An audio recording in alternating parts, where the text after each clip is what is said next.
Ancien président de la Fédération française de rugby, FFR, Bernard Laporte s'est exprimé 19 novembre sur RMC. L'occasion pour l'ancien rugbyman de régler ses comptes avec son successeur. Si est une prise de parole qui risque de faire jaser dans le milieu du rugby français. Dimanche 19 novembre, Bernard Laporte était l'invité de Marion Bartoli sur RMC et l'ancienne joueuse de tennis et son équipe en ont profité pour revenir sur le dernier événement marquant en date, la Coupe du monde de rugby.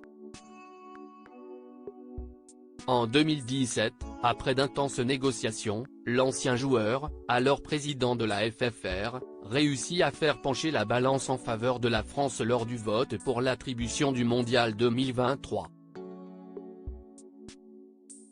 Inquiété dans une affaire de blanchiment de fraude fiscale aggravée en début d'année, Bernard Laporte démissionne de son poste de président de la FFR sur demande du Bureau fédéral. La fin d'un rêve pour l'ancien secrétaire d'État chargé des sports, qui n'a visiblement pas bien vécu son traitement lors de l'ouverture de la Coupe du monde, en septembre dernier.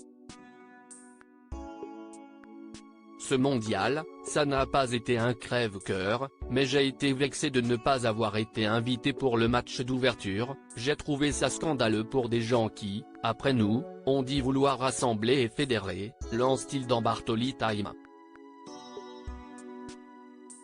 Très déçu du traitement qui lui a été réservé, celui qui est en couple avec Manon, une politicienne qui fut une ancienne adversaire de Rachida Dati, semble en vouloir à son successeur, Florian Grill. Je pense que certaines personnes ont tout cassé.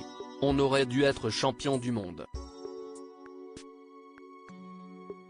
On aurait dû être champion du monde, martèle-t-il sans nommer de coupable, mais avec beaucoup de ressenti envers ceux qui ont pris sa succession à la tête de la FFR. D'après le grand copain de Vincent Moscato, ces derniers n'ont pas assez pesé au sein des instances mondiales, et principalement World Rugby. Ça ne veut pas dire que l'arbitre t'avantage, ce n'est pas ce qu'il faut dire, mais là on avait l'impression de ne pas jouer la Coupe du monde à la maison. Si est une évidence. Aucun poids politique, rien, que des critiques permanentes.